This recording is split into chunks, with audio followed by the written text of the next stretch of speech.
Business case and ROI. Should this project even happen? Two questions before you plan a single task. One, would you personally sign the check for this project?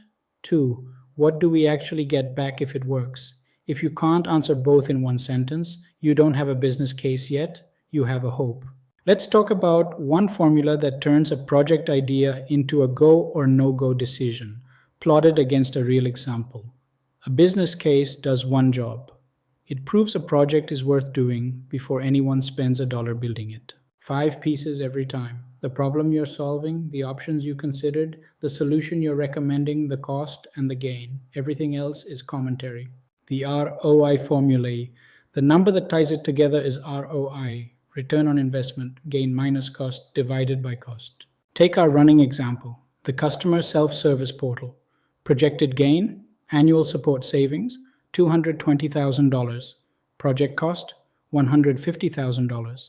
220,000 minus 150,000 is $70,000.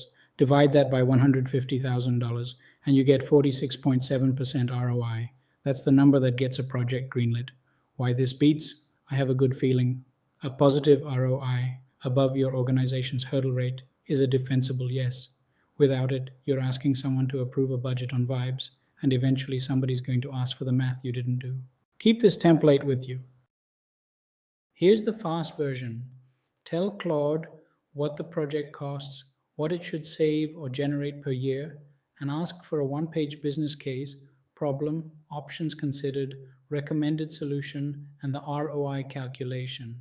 You still own the judgment call on whether that gain number is realistic. Claude just does the arithmetic and the structure. Takeaway, no business case, no project, and that's the rule. In the next video, the business case says yes. So how do you actually decide whether to run this thing waterfall, agile, or somewhere in between?